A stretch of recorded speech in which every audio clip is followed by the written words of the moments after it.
What Tomorrow Brings. Written by Mary Fitzgerald, read by Penelope Freeman. The moral right of the author has been asserted. Part 1. 1937 to 1938. Prologue. Don't go. I tightened my hand around his arm, and I pulled him back into the doorway.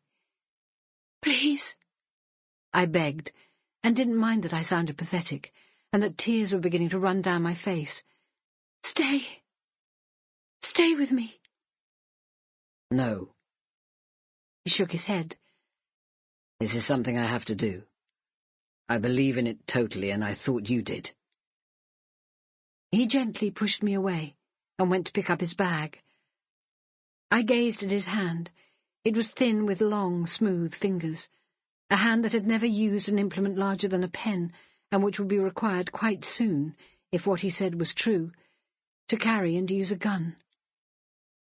But it was only talk, I wailed. We didn't really mean it. I did. He smiled, and bent his head to kiss me. Goodbye, my darling girl. That scene lives with me still. On days like this, when the morning sun makes diamond patterns on the sea, and the little half-moon beach is smooth and golden, washed clean by the gentle summer waves, I think of Amyas, and how I loved him. I love him still, really, in memory, because that feeling of utter adoration has never left me. Oh, it's modified, yes. The long years between then and now have left their mark on me, as they have on everyone.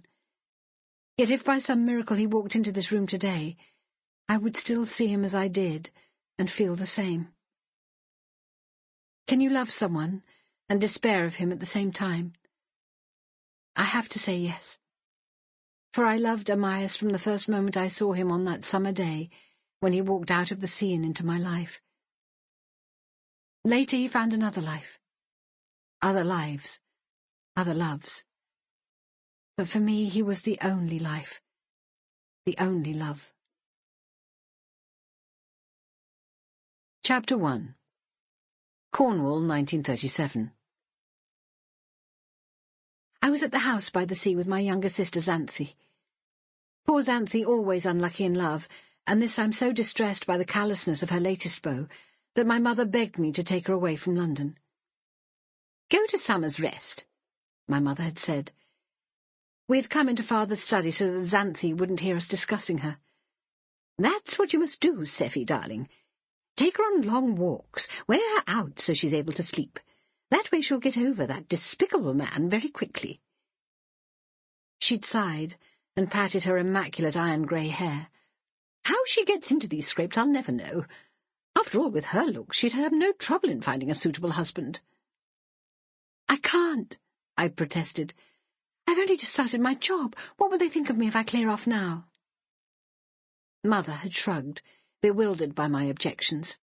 Darling, don't be silly. What job could possibly be more important than your sister's happiness? I looked to my father for support.